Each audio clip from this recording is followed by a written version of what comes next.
Alright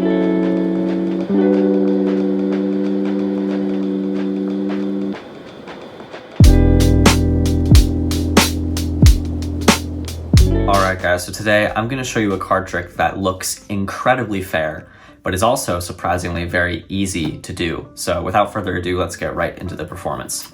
So we can start by taking a borrowed and shuffled deck of cards and giving it a nice mix. And before I have the spectator select their card, I'm going to explain how I want them to select a card, because it's going to be entirely in their hands, okay? But I want them to be, careful about this process. It's a very easy process, trust me. So first, you're going to begin by giving the deck a riffle shuffle like this, so you can see all the cards being interlaced fairly, just like this. I'm going to let you do this yourself. And then I'm going to have you cut a small pile off the top, turn it over on the face of the deck, and then cut a deeper pile, okay? And then do the same thing, flip that over on top of the deck. So you've just done that twice. And now, once you've done that twice, you're gonna spread through all these facing up cards until you reach the first facing down card. You're gonna look at this card, and this will be your selection. In this case, the Ace of Spades. And then just place that card back in the middle, put all the cards back together, and then give the deck another shuffle, just so that that card gets completely lost in the deck. So does that make sense? If you're confused at all, don't worry, I will run through it all again while you are holding the cards. But from this point on, I don't want to do anything with the cards. So please split the deck in half and give the deck a quick riffle shuffle like this, okay? So you can see all the cards genuinely being mixed. The spectator pushes them in themselves, okay? And I'll ask them, actually, to make it even more random, how about you take the top card, bury it in the middle, just in case you thought I was memorizing it or something, and then take the bottom card, bury it in the middle, okay? So that makes it even more random. So now spectator can cut a small pile off the top, turn it over, and then cut a deeper pile and turn that over. And now I promise I won't look, but spread through until you reach the first facing down card, and then take a look at that card, and this will be your memorized selection, okay? So please remember this card the best you can. And remember, this is all in the spectator's hands, so they're doing this. They put the card back in the middle themselves, and then I tell them, please shuffle the deck once more, okay? So you can agree that was a completely fair process. Deck was shuffled before the card was selected, then the card was selected, and now the deck is shuffled after. You can agree, completely random. So now let's make this even more crazy and random by taking the deck and giving it a nice, mix right here on the table, so we can see all these cards getting completely rearranged. We can take cards and flip them over. I don't really care what we do with this. We can take these cards and turn these over, take these, turn these over here, maybe these over here. But yeah, we can genuinely, I don't really care what happens. We can really shuffle and make everything as crazy as possible, okay? So I'm gonna try something impossible here, and I'm not sure if I'll be able to pull it off, but I'm gonna try to find your card in this mess, okay? So on the count of three, oops, some cards fell on the table there, but I guess it's fine. So 1, 2, 3, here we go. I'm gonna reach in and pull out your card, the 5 of clubs. I didn't really flick the card. There we go, that's better. Yeah, that's impossible. So if you wanna learn how to do that, be sure to stick around for the tutorial.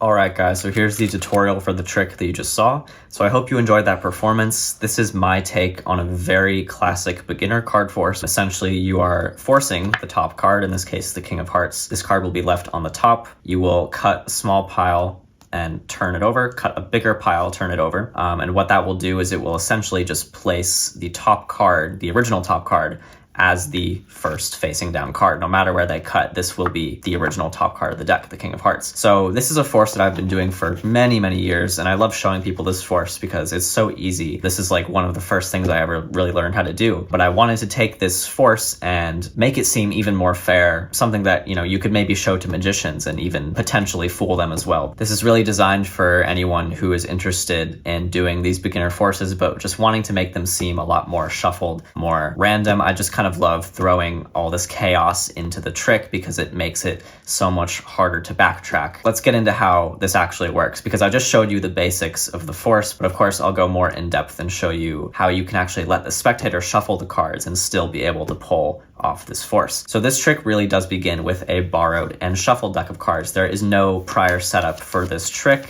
you can genuinely give the cards a mix before you begin. So before you begin, you are going to give an example of what you want the spectator to do. So you're going to split the deck in half and tell them that first, you're going to ask them to riffle shuffle, and then you're going to riffle shuffle the cards, and then you're actually going to spread the shuffle on the table. You're actually doing this for a reason, and I will get to this later, because you actually might have to do this later in the trick when the spectator gives the cards a riffle shuffle in order to do some counting. And I will explain what I mean by that in a little bit, but for now it doesn't really matter. You're just going to spread out the cards to shuffle and then square them up like this. There's still no setup involved. So now at this point, you're going to explain how you want them to select a card. They should cut a small pile, turn it over, and then cut a bigger pile and turn that over. And then here's what you're gonna do. You're gonna spread to the first face down card and then show them this card as their pretend selection.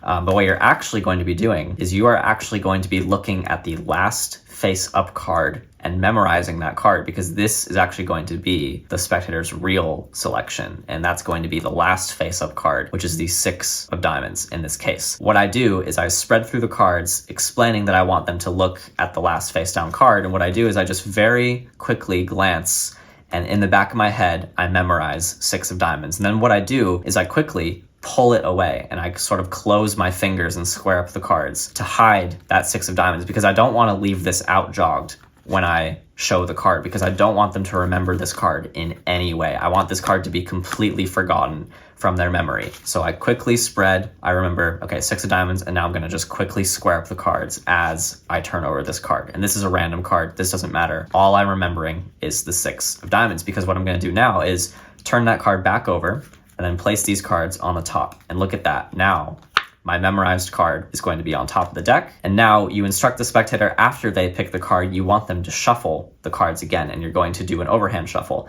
And you're simply going to control this card to the bottom and then back to the top. And you do this by shuffling a single card like this. So you shuffle a single card and then shuffle the cards on top like this until the deck is done, and now the card is on the bottom of the deck. And now you're going to do the opposite. So you're going to shuffle again, and then just when you get to the end of the deck, you're going to shuffle one by one like this until you get the last card on top, and that will bring the 6 of diamonds back up to the top of the deck. Once the card is back on the top, you tell the spectator that they are ready to select their card. So now with your card on top, you are going to give the spectator free reign to give the deck a riffle shuffle. So in this next part of the trick, there are essentially 2 possibilities that can happen. You are going to be watching the top card of the deck, aka your 6 of diamonds, the entire time as they give the cards a riffle shuffle, and you're just going to be keeping track of where this card goes in the shuffle. And there's 2 possibilities that can happen. The first possibility is the best possible outcome, is that they shuffle the cards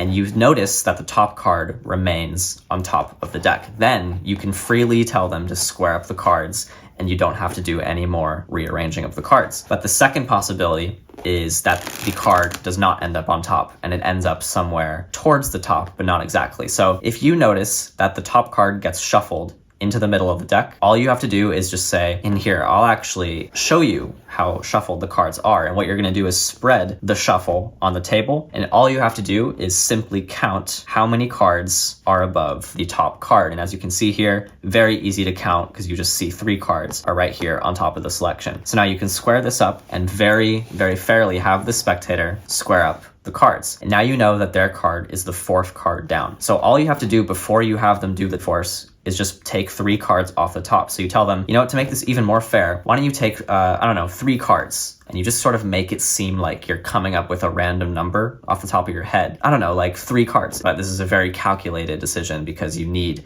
to move exactly 3 cards out of the way so that now your memorized card is on top of the deck. And to be consistent, you tell them to remove 3 cards from the top and 3 cards from the bottom, just so that it makes it seem even more random, even though the bottom cards have nothing to do with how this trick is done. And remember, it doesn't have to be 3 cards. Like in the performance, I purposefully shuffled 1 single card on top of the deck so that I could do this version where if you notice that only 1 card is shuffled on top, then you tell them, just take a single card, bury it in the middle, and then a single bottom card, bury it in the middle. And what that will do is once again control to the top. So it genuinely doesn't matter what the number is. It could be like 7, it could be 20. I mean, it doesn't matter. 1, 2, 3, 4, 5, 6 in this case. You could just tell the spectator, just take like 5 cards, maybe 6 cards actually, and just like bury those in the middle.